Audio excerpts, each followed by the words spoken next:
Good morning, my fellow yogic travelers.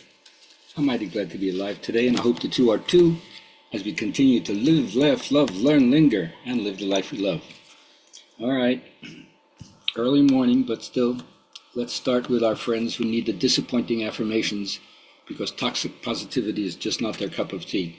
So what I have to say to you is let go of the past. You're holding yourself back from making new regrets. That's the keynote for today. All right, for my friends who are doing the journal writing, how has enduring a huge loss changed your life? What was its impact? And is there any way you could salvage anything where it came out better for it? It's a tough one, but we all go through it. So let me know how losses impacted you, how you reacted to it. Was there a takeaway that was positive or something you didn't expect? You let me know what's going on in your life. I'll be glad to share it with you. Now, my teacher Ram Dass used to say that when you meditate, don't get sucked into an achievement or some kind of sense of accomplishment. It has nothing to do with meditation. Like when you're counting from 1 to 10, right? It's not like, oh, I did it 3 times in a row, give me a gold star. No, it's simply a technique to prevent you from going on whatever trip your mind presents. All you have to do is watch your breath. Don't give your thoughts legitimacy. Just watch the horror of your own clinging to your own melodrama, your own narrative. See how you try to run and hide? But when you know it's inside and not anywhere else, you learn to create a space in which you can see all these things and not react.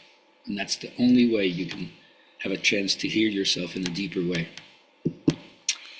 Now, I love to talk about these things, and I justify it because of what my teacher said, which is you have to be a Jnanadatta as well as a Karmadatta. And a Jnanadatta means the theory, the philosophy. And the Karmadatta is you got to give the action. I always say to teachers, don't just say words, give a technique. And so this is where you understand that every one of us has a way, a gradient, a leaning, a personality type, and that your spirit shows in every step. So don't trudge along in your life. Commit your heart. The only way to do this is to love it. And so you have to go on the adventure. You have to face something unknown. Things you've never had to deal with before will come up.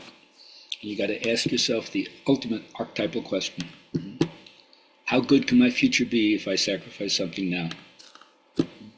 Like when you go to college, 4 years you put into it, right? And you don't do a lot of other stuff in order to get through the academic thing, in order that in the future something will happen. So you got to be smart about this. Anytime something worth having exists in your life, you're challenged. Or as Clarissa Pinkola Estes, the Jungian analyst and cantadora storyteller, would say, the predator shows up. Something that wants to ruin it, mess it up. The X factor tells you it's impossible. The voice that complains is lazy, wants to fuck up your shit, as we would say. So the ultimate, if you want to understand how to use the power of your own mind, is don't be a tragedy king or queen.